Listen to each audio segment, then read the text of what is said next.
What is up, team? Welcome back to the Red Storm Rapid Reaction Podcast. I'm Pat Kane. That's Cole Shaw. And number 10 St. John's just took out the brooms and swept UConn for their second win against the defending national championships this season. Cole, how excited are you, and how did it feel from your home base today watching St. John's take care of business? Stores South, huh? That's what they call it? I don't know. Looked like a lot of red on TV. Absolutely amazing team performance. Every one of the starters played amazing. Got great minutes off the bench from Deku. Got great minutes off the bench from Lefty. I just couldn't be happier. We were talking beforehand, like when UConn cut it to 9 in the second half, your palms start getting a little sweaty. But we just have to realize that not to ever second guess this team, not to ever question Rick Pitino. That this team has an unbelievable will to win. I couldn't be happier for all of us St. John's fans who have suffered for so long to now have the gift of Rick Pitino. I have to remind myself every morning to thank God for giving us this coach, because it's just so fun and such an amazing season. Yes, thank you, God, for Rick Pitino. And this team has earned our trust, not only coming back from deficits, but holding on to leads. And we've got guys with experience, guys we trust, and guys who can get those shots to hold guys at bay. Kadari is a prime example. He can always get to that 15-foot spot in the paint and get us a mid-range jump shot, and he has been so money from there these past 5 or 6 games. RJ and Davion not too far behind to be able to get their own shots. And then if we're not making those shots, we've got junkyard dogs like Zuby and Aaron Scott, who are relentless going after rebounds. Zuby, we've been accustomed to all year. Don't want to take it for granted, but it's just been a game after game thing for him. And lately, Aaron Scott has made strides towards being his equal in terms of effort, determination, and relentless fight on the boards. Today was a perfect example. How many times did we see him on the ground fighting for rebounds or for loose balls? And his defensive impact is right there with the best in the league. Bleeding out his mouth, blood on his jersey. I told you before we got started here, one of my favorite plays of the entire game, where I yelled the loudest, apologies to my next door's neighbors, was when Aaron missed the corner 3-pointer and then followed his own shot, dove on the ground for the loose ball. Just incredible effort, incredible will to win. And it's that type of play is encompassing of this entire roster. Just their will to win is incredible. You said it, like Zuby's game. What did he finish with? 18 and 10? I think 9 rebounds. 6 assists. Just incredible game from him. Incredible game, like I mentioned, from Aaron Scott. Incredible game from Kadari. Incredible game from RJ Lewis. Davon Smith played amazing. It's just incredible team. So fun. Yeah, Zuby with 6 assists. That's a career high. And then 2 games ago, he had 5 assists, which is his previous career high. And over the last 5 games, averaging 4 assists. So this new element of an already improving Zuby edge of floor might be his passing ability. When you surround a guy like Zuby with threats all over the court, and we've made some more shots of late, then you're going to get some more assist numbers. But he's certainly got it's capable and proven it over and over again of putting the ball on the floor and attacking from the high post. If he proves to be capable of dishing and finding open teammates when that help comes, it's going to benefit us, benefit him, and his chances to play professionally after St. John's, hopefully after one more year here in Queens. Led the team in plus minus. He was plus 18 today. Just incredible performance. Standard operation. And we mentioned the starters. There was a stat. Let's see if we can give proper credit here. Jared Burson, whoever you are, thank you. Only player and then only time in the last 15 years that teams, all 5 starters have scored 12-plus points and recorded a block and a steal in a game. St. John's 5 starters did that tonight. They also had a bunch of rebounds, assists, and played heck of a defense. But we couldn't have won this game, I don't think, without the contributions we had from our bench, at least not as easily as we did. We did have quite the cushion when it was all said and done. But Io and Lefty both played for big stretches in that first half, held down the fort, not only kept us where we're at, but helped us push that lead out to 12 to 15 points. Io's defense is right on par with the rest of the starters, contributes on the boards as well. And today he had a few easy baskets. And Lefty is calm out there. He's steady, got a great open look off a nice screen-to-screener action, curled around the top of the key and buried it. 3 points there, did a couple other things well, but didn't look like he was uncomfortable or like he couldn't hang. Cole, you got anything to say about our guy Lefty? Right on cue after we had our watch along the other day, and I trashed you for having so much confidence in Lefty, and he only plays like 30 seconds a game. He promptly makes me look like a jackass and has an incredible 6 minutes. He was like third or fourth in the team in plus minus with plus 12. I thought he gave you great minutes. The shot, obviously, he's super confident, which is great.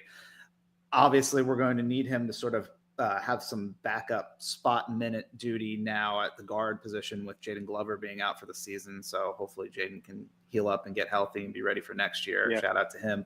But I thought Lefters looked great, looked good defensively. You didn't see like any lapses or him really get beat. I thought he really contributed big time in those 6 minutes. So shout out to him.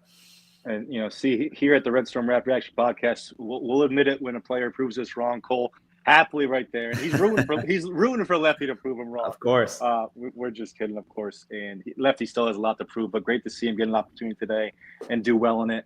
There was a couple of defensive, not assignments, but defensive possessions where it did look like they were attacking them. I remember one Diarra drive and a tough finish in the paint, like a bank shot from 6 feet away over a few guys. Could Lefty have defended it better, perhaps? And another drive where he fouled ball on the drive, but it could have happened to anybody. So I don't think he looked like he was incompetent out there defensively. Just, it's going to take some time to get used to that level of play, and the more he's out there, I think the better he'll do.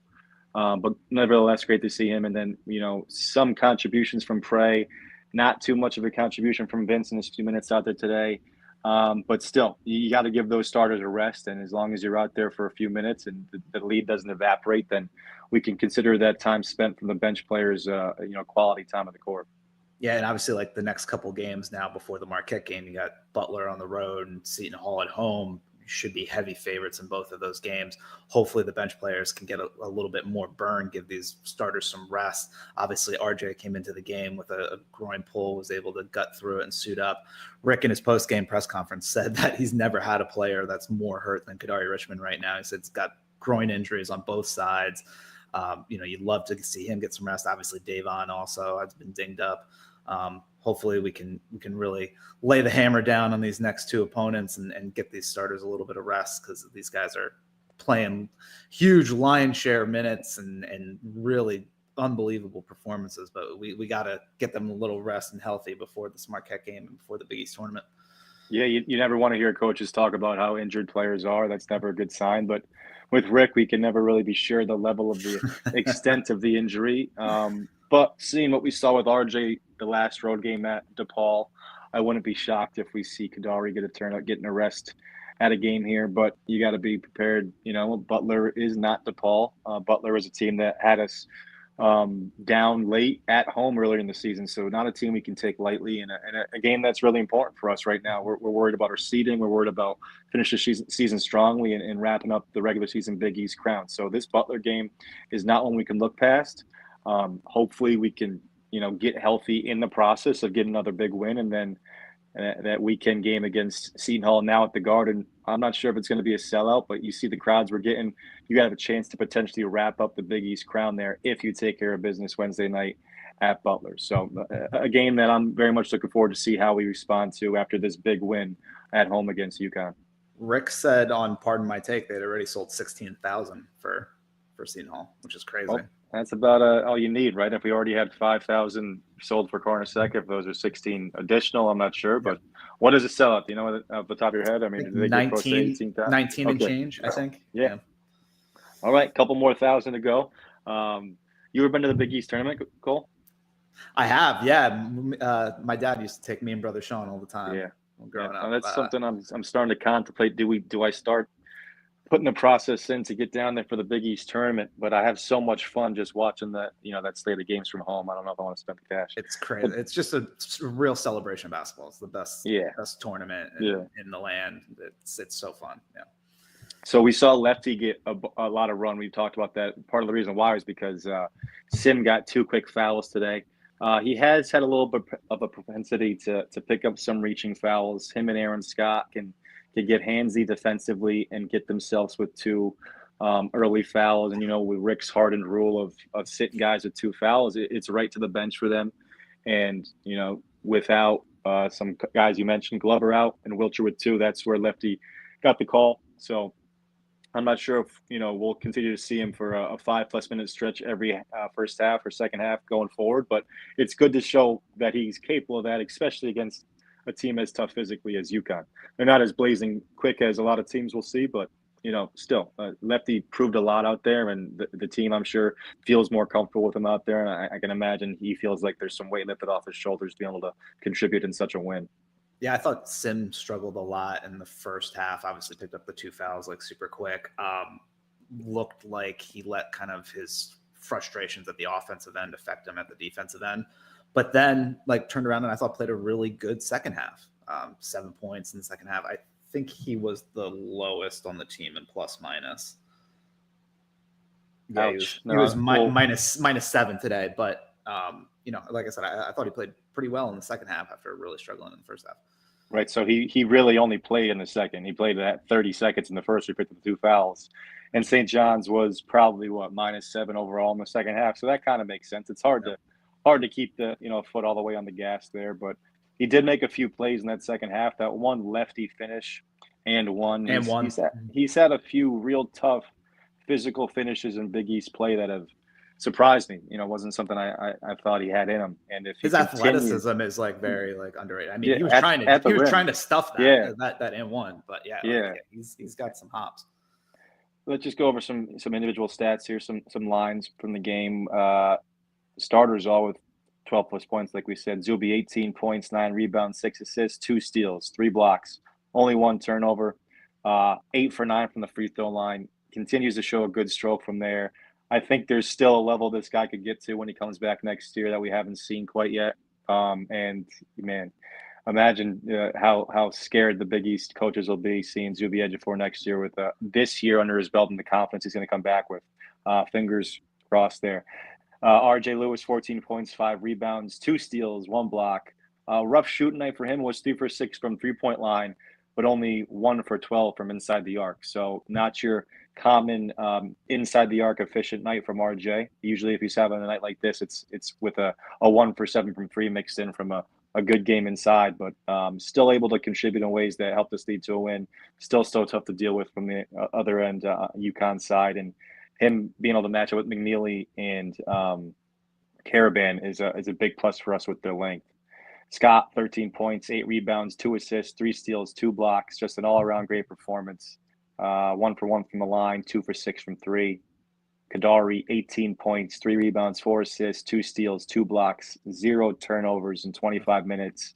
Whenever we needed a big basket, seemingly in the last 20 games, Kadari's been there to do it. Does it in a multitude of ways and seems like one of the most selfless teammates, especially, star guys we've had at St. John's that I can remember. And then the last starter, Davon, 12 points, 7 rebounds, 8 assists, 1 steal, 1 block, 4 for 7 from the field, 2 for 3 from the 3-point line. And, you heard Dan Hurley say it, you heard Rick Pitino say it, just his speed is game-changing. Can't prepare for it. It's hard to replicate. And there's just so many times where St. John seems to go on 5-0 runs or 7-0 runs because he makes a play on one end of the court and leads to a quick basket on the other end of the court. Yeah, like from a team perspective, like 20 assists on 30 made field goals is insane. Like what a great job of passing, sharing the sugars. Coach Lav would say. Shout out Lav. And only 12 turnovers compared to UConn's 18. Like I think they were obviously our defense creates havoc, forces teams into turnovers, and then to take care of the ball. You mentioned Kadari having 0 turnovers. Again, insane is the only word, the only adjective I can come up with to describe that. Just an unbelievable game from Kadari, an unbelievable team. I'm out of words to say how happy I am with this program. With this, thank you, Mike Rapoli. Thank you, Coach Rick Pitino. Yes. What a Thanks ride. to those guys. Imagine if Kadari's healthy, how well he'll be playing. If we're seeing this at a 75% Kadari, scary stuff for the rest of the Big East folks out there. I think Dan Hurley had an awesome post-game comment. He said, speaking of St. John's, it feels like they have 3 first-teamers and 2 guys getting in each other's way trying to get the award. Richmond's a grown man out there, and they're getting the most out of him. His maturity level has changed a lot. He's a much different player. Wow. ricochet shot at his buddy Shaheen there, I guess maybe. But it is true. I think those guys will work against each other when it comes to the votes. Just the nature of the beast there. Hard for I could see some coaches thinking Zuby's the most important. Some thinking RJ with his stats and the way he scores and contributes on the boards is the most important, and others knowing the player Kadari is and the impact he has on those non-high scoring nights could see him being the guy who's most deserving from St. John's. So I think they'll end up hurting the potential for anybody to win Big East Player of the Year from St. John's. But those three guys got to be locks for the top two teams, and you'd think two of them would be part of the first team. Yeah, what a season! What an incredible ride! It's not over yet, though. It's not over yet. We got to keep pushing forward.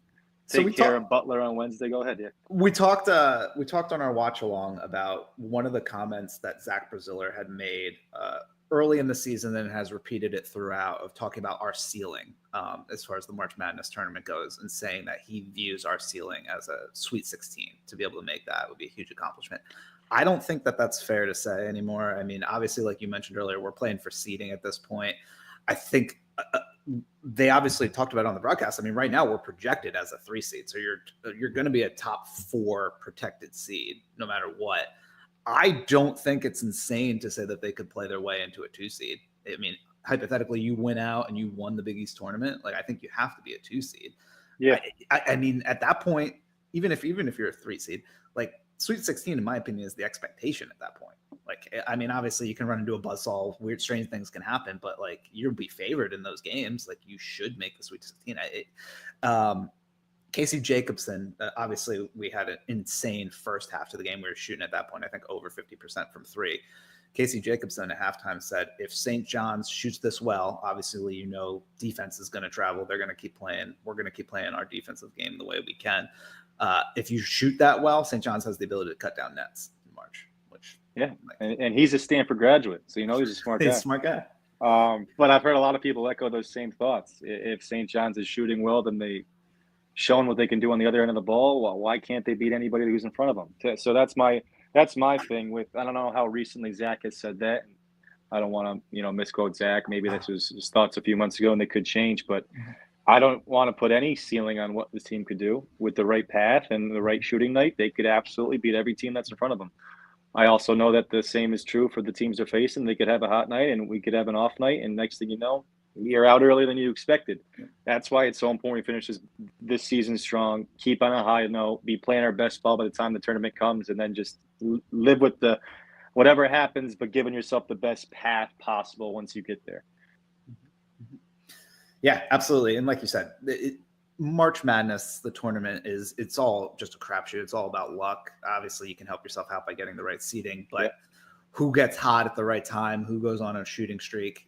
St. John's has proven. We've seen games like the Baylor game. We saw it the first half today. Like, they've proven that they can shoot from 3. Like, it doesn't happen all the time. Obviously, our averages aren't good on the season, but if they get hot and go on a 4-game, 5-game stretch, I mean, we could be looking at a Final Four team, and we could be talking about Rick Pitino being the greatest college basketball coach of all time. He'd have a really great case at that point, and we'd all be celebrating it. And hopefully, it wouldn't be too good a news that he would decide to wrap up on that news. That'd be the only bad thing that could come of that. But anyway, guys, thanks for listening. Thanks for joining the watch along. The comments, the fans joining on here was a lot of fun. We enjoyed that a lot. Please like, subscribe, leave a comment. Let us know how you think, how you feel, how St. John's needs to finish off this season in order to make it a successful run. For Daryl, Showtime Hill, I'm Pat Kane. That's Cole Atshaw. This has been the Red Storm Raptor Reaction Podcast. Peace.